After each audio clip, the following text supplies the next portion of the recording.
दोस्तों, tally software accounts की दुनिया में बादशाह कहा जाता है। टैली के सॉफ्टवेयर को सबसे ज्यादा यूज में आने वाला जो सॉफ्टवेयर है वो टैली है, क्योंकि इंस्टीट्यूट पर भी टैली सिखाया जाता है। किसी कंपनी में आप जाओगे तो ज्यादातर अकाउंटेंट टैली को लाइक करते हैं। टैली में काम करना उनकी प्रायोरिटी रहती है। बाकी सभी सॉफ्टवेयर में वो काम करते जरूर हैं, लेकिन टैली को वो सबसे ज्यादा लाइक करते हैं क्योंकि उनके फीचर्स बहुत ज्यादा हैं। टैली के फीचर्स ही नहीं बल्कि टैली इतना ज्यादा फ्लेक्सिबल है और फीचर्सफुल है कि जिसके बारे में जितना भी कहा जाए वो कम है। टैली की तारीफ में शब्द कम पड़ जाते हैं क्योंकि हम काम करते हैं, हमें मालूम है कि टैली का रोल क्या है एक अकाउंटेंट की लाइफ में। लेकिन आज टैली के एक ऐसे फीचर के बारे में आपको बताने जा रहा हूं जिसके बारे में शायद ही आपने पहले कभी सुना होगा, चेक किया होगा। टैली का एक फीचर है कैलकुलेटर। ज्यादातर अकाउंटेंट कैलकुलेटर का यूज सिर्फ और सिर्फ कैलकुलेशन के लिए करते हैं, लेकिन एक कैलकुलेटर कैलकुलेशन से बढ़कर भी हमें बहुत कुछ देता है। अगर हम चेक करने पर आए तो एक कैलकुलेटर के अंदर पार्टी का बैलेंस तक पता लग सकता है, पार्टी के लेजर भी पता लग सकते हैं, सिर्फ और सिर्फ एक कैलकुलेटर के अंदर, जिसे शायद आज तक आपने कभी चेक भी नहीं किया होगा। तो आज हम विद प्रूफ ये दिखाएंगे आपको कि कैसे एक कैलकुलेटर के अंदर आप किसी भी पार्टी के बैलेंस को चेक कर सकते हो, कैश को चेक कर सकते हो, बैंक का बैलेंस चेक कर सकते हो। आप जो भी टाइप करोगे, टैली का जो ये कैलकुलेटर है आपको उसकी इंफॉर्मेशन दे देगा। तो चलिए शुरू करते हैं और देखते हैं कंप्यूटर स्क्रीन पर। स्वागत है दोस्तों, मैं नरेश कुमार, आप देख रहे हैं अकाउंटेक्स गुरु, देश का चैनल, आपका अपना यूट्यूब चैनल, जहां हम बात करते हैं कंपनीज के अकाउंट्स एंड टैक्सेशन कार्यप्रणाली सिस्टम के बारे में बड़ी आसान भाषा में। Let's see on computer screen.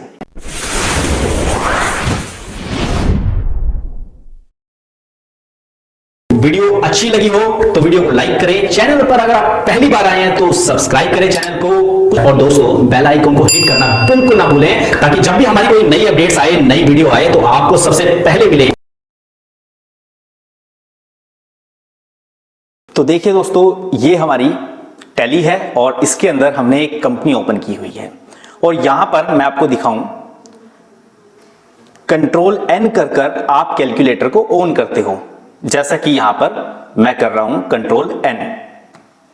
अब ये मेरा कैलकुलेटर ऑन हो गया। अब इसमें हम एक एक करके सारी चीजें चेक करेंगे। जैसे मान लीजिए सबसे पहले तो आप नॉर्मली यूज करते हो कैलकुलेशन, जैसे मैं इसमें टाइप करता हूं। अब ये मैं यहां नीचे की तरफ टाइप कर रहा हूं, ये कैलकुलेटर मैंने ऑन किया हुआ है, इसमें नीचे की तरफ टाइप कर रहा हूं। जैसे एग्जांपल के लिए आप टाइप करते हो 100 प्लस 100, 100 प्लस 100 200, ये आपकी नॉर्मल कैलकुलेशन रहती है। दूसरा फीचर मैं आपको बताता हूं कि अगर आप कैलकुलेटर के अंदर लिख देते हो कैश, तो आप ये पता लगा सकते हो कि जिस कंपनी को ओपन किया हुआ है टैली में, उसका करंट बैलेंस क्या है कैश का। जैसे कैश लिखा, एंटर किया तो आपको ये बता देगा कि closing balance of ledger cash from 1/4/19 से लेकर के टिल डेट तक का आपका जो बैलेंस है 15 लाख कितना है, ये 15,281 रुपए है, और वो भी डेबिट में। चलिए हम चेक करते हैं क्या बैलेंस इतना ही है। तो मैंने एक टैली और खोली और DAC जब मैंने किया तो ये देखिए यहां पर बैलेंस 15,281 रुपए शो कर रहा है कैश में। अभी आप बैंक का बैलेंस ले लीजिए। अब यहां लिखा है HDFC बैंक 1688 रुपए। तो चलिए इसमें अब अगर मैं बैंक लिखता हूं उसमें BANK और एंटर करता हूं तो इसमें हमारा जो बैलेंस है कुछ नहीं दिखाएगा, क्योंकि बैंक का नाम लिखना पड़ेगा आपको। तो इसमें मैं HDFC लिखकर एंटर कर देता हूं। तो देखिए HDFC जैसे मैंने लिखा, इसमें 1688.84 रुपए डेबिट में दिखा दिया, और जैसा कि यहां पर 1688.84 रुपए लिखा हुआ है। चलिए किसी पार्टी का बैलेंस चेक करते हैं। अब मैं इसमें DL करके किसी भी एक पार्टी का नाम ले लेता हूं। जैसे मान लीजिए बालाजी, यहां पर बालाजी एक्शन लिखा हुआ है। अब मैं बालाजी एक्शन का नाम लिखता हूं, तो यहां पर मैं लिखूंगा बालाजी। अगर बालाजी का एक ही नाम है, इसके अलावा कोई नाम नहीं है, तो खाली बालाजी लिखोगे तो यहां पर एंटर करेंगे तो यहां 0 बैलेंस दिखाता है, क्योंकि बालाजी का बैलेंस मैं इसमें एंटर करता हूं तो यहां पर कोई बैलेंस नहीं है। चलिए कोई दूसरी पार्टी लेते हैं। मैं बैंक चार्ज वैसे इसमें दूसरी पार्टी इसमें ले लेते हैं डिवाइन सेल्स। अब जैसे मैंने डिवाइन सेल लिया तो डिवाइन सेल के नाम से एक ही पार्टी है, तो इसमें मैं लिखता हूं DIVIN और एंटर करता हूं तो देखिए डिवाइन सेल 9,014 रुपए का बैलेंस है, 9,014 रुपए का बैलेंस यहां क्लोजिंग बैलेंस दिखा रहा है। अगर मैं इसमें कोई बैंक चार्ज ले लेता हूं, जैसे यहां पर लिखा हुआ है बैंक चार्जेस, तो बैंक चार्जेस जब मैंने इसमें लिए तो इसमें मैं यहां लिख देता हूं बैंक चार्जेस, एंटर करता हूं तो इसके अंदर बैंक चार्जेस नहीं दिखाई, इसमें बैंक का चार्जेस कुछ है ही नहीं, इसीलिए वहां पर नहीं दिखाया। अदरवाइज हम कुछ और लेते हैं IGST, तो चलिए इसमें हम IGST लिख कर देखते हैं।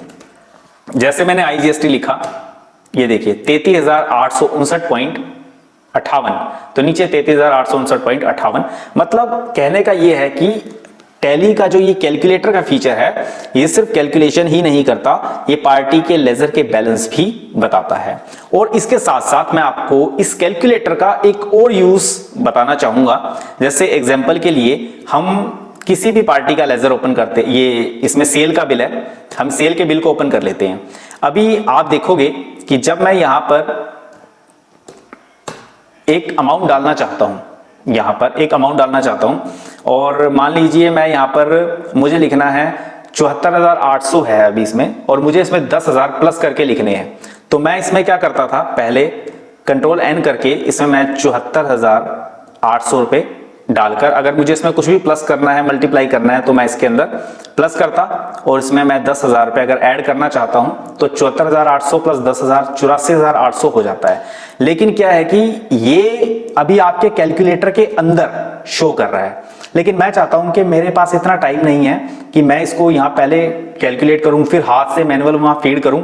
इसके लिए मैं कैलकुलेटर का दूसरा ऑप्शन आपको बताऊंगा जो कंट्रोल N से नहीं Alt C से ओपन होता है। अब ये देखिए यहां पर आप कैलकुलेटर को अब Alt C करके ओपन कीजिए, लेकिन ध्यान रखिए जहां पर आपको वैल्यू चाहिए वहां पर Alt C करना है। ऐसा नहीं कि आप यहां पर आ गए और यहां पर आप लिख रहे हो Alt C, फिर वो काम नहीं करेगा। आपको जहां वैल्यू डालनी होती है वहां पर Alt N की बजाय, यहां पर आप जो कंट्रोल N करते थे, कंट्रोल N की बजाय अब आप Alt C कीजिए और Alt C करेंगे। अब यहां पर आप लिखेंगे 74,800 प्लस 10,000। अब आप एंटर करेंगे तो आपकी जो वैल्यू है वो डायरेक्ट उसी कॉलम में चली जाएगी जहां पर आपका कर्सर था। तो कंट्रोल N का यूज आप नॉर्मल कैलकुलेशन के लिए कर सकते हो, मतलब इस लेजर से हटके कोई भी कैलकुलेशन कर सकते हो। लेकिन अगर आपको इसी लेजर के लिए कैलकुलेशन करनी है, इसी सेल इनवॉइस के लिए कैलकुलेशन करनी है, तो इतना टाइम वेस्ट करने की जरूरत ही नहीं है। आप डायरेक्ट Alt C कीजिए, जो भी वैल्यू आएगी वो डायरेक्ट वहां पर एंटर हो जाएगी, तो इससे आपका टाइम भी बचेगा। ये Alt C से यूज होता है। तो दोस्तों ये एक बहुत ही बढ़िया फीचर था कैलकुलेटर का जो टैली में यूज किया जाता है। और आज आपको मुझे लगता है एक न्यू चीज, एक न्यू फीचर, न्यू टेक्निक के बारे में पता चला, जो टैली का एक हिडन फीचर है जिसके बारे में डिटेल में बताया नहीं होता है। ये हिडन फीचर जो मैंने आपको बताया, आपको एक्सप्लेन किया, मुझे उम्मीद है दोस्तों आपको ये वीडियो बहुत बहुत बहुत पसंद आई होगी। आपने वीडियो को लाइक, कमेंट और शेयर कर दिया होगा, और जो नए दोस्त चैनल पर पहली बार आए हैं उन्होंने चैनल को सब्सक्राइब कर दिया होगा और बेल आइकन को प्रेस कर दिया होगा। इससे होगा क्या, जब भी हमारी कोई नई वीडियो आएगी हमारे YouTube चैनल पर, आपके YouTube ब्राउजर में वो वीडियो सबसे पहले देखने को मिलेगी। आपका अपने इस YouTube चैनल पर अपना कीमती समय देने के लिए आप सभी लोगों का तहे दिल से बहुत बहुत धन्यवाद।